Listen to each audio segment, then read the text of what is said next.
This is the Chapter 11 solution for the Python course. Let's go ahead and create a brand new file, and let's do a file save as, and we'll call this Chapter 11 solution.py. The first thing I want to do is add comments, so I'll do a quote, quote, quote, paste in the comments, and a quote, quote, quote to end it off. That's how you do a multi-line comment. And I'm going to go ahead and break this up, make it look a little bit nicer. And you could have used double quotes if you wanted to do double quotes. So it says we need to go create a class for the customer. And in that customer, we're going to load up information from the keyboard and print data. In that class, we have to write our own constructor that's going to receive all the data and assign it to all the values of the instance variables.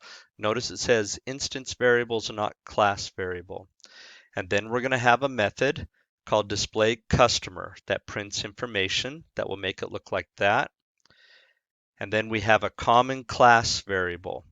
That common class variable is going to be shared with all the objects, and it's going to have a company name of ABC Accounting.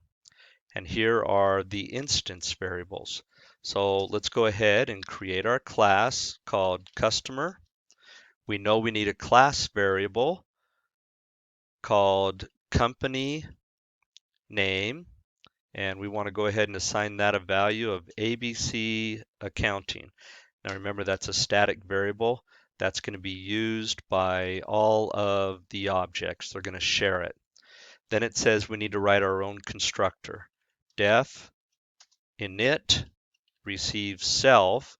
We also said this constructor is going to receive all of the parameters for the attributes. So every attribute will be filled with a parameter. I'm going to go ahead and use the same name as the attributes that we're going to use. Customer name. And remember, earlier in this video of the course, you saw one that said it doesn't matter really what we name these. They're different. They're not the same variables as the instance variables, even if I use the same name. So I could go ahead and even copy these, put it right here, and type in the word self dot. Let's paste it in, and we'll go to the next line, self dot, customer name, self dot, account number, self dot, balance. And then we want to assign these parameters. Those are not the same as the instance variables, even though they have the same name. These are just parameters, and you're going to learn later in this course that parameters are local to the function or the method, meaning they only are visible within the scope of that function or method. Once the function or method ends, local variables like parameters are gone and their memory is reclaimed. There's our constructor receiving all the values, loads up all the data into the instance variables. We have our class value.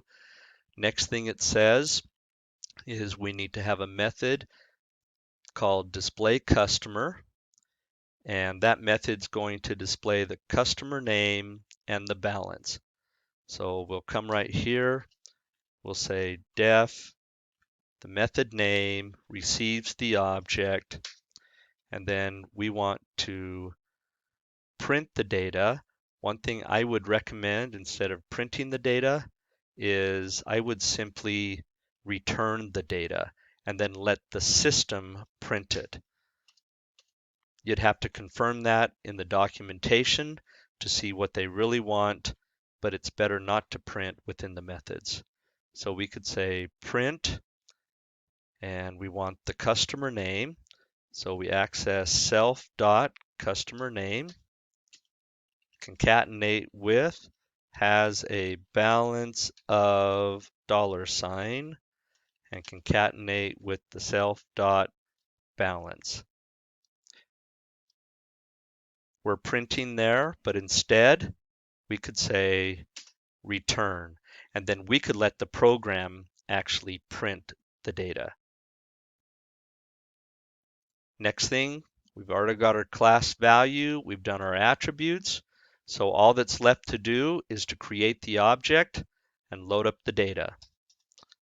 So let's create the object. We'll call our object OCustomer equals.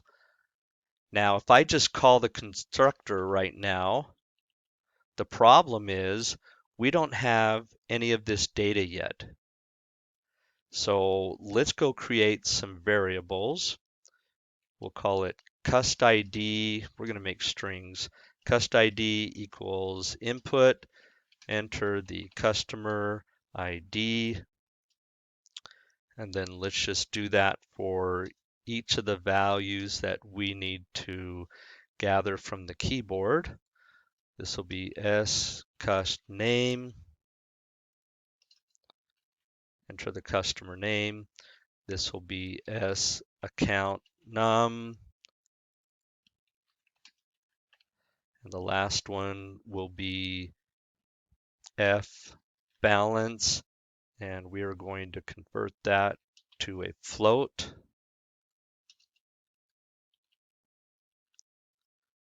Now that we have the data gathered in variables, we can now pass those to the constructor.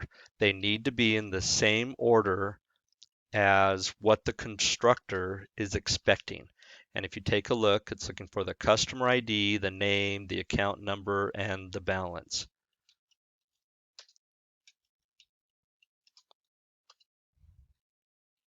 Now I want to show you something that's common. When people are first starting to learn the language, they might look at this line, the red line, and say, what's the error? That looks great. Everything matches. Sometimes you have to look at the line above to see if everything is right there. And if you look, this says float input 2 parentheses. Here we only have 1.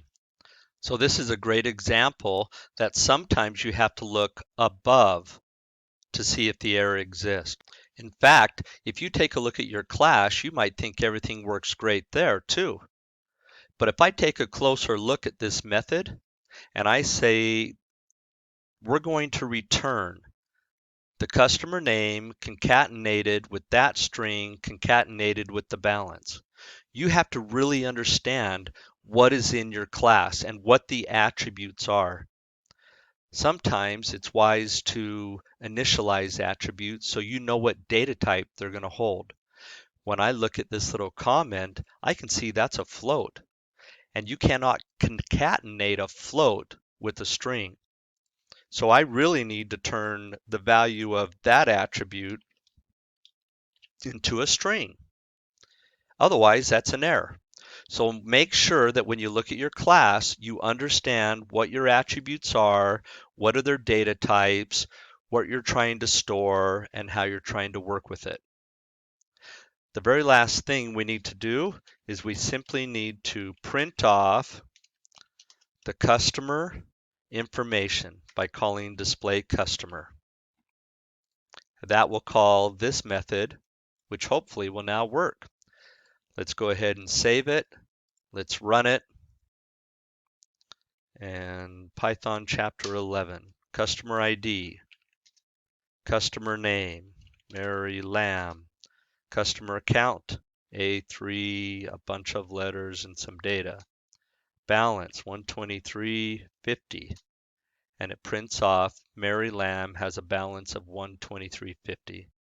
Now in this case, if you wanted to go the extra mile, you could even format what the balance looks like.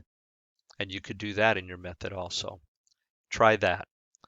And that's chapter 11 solution.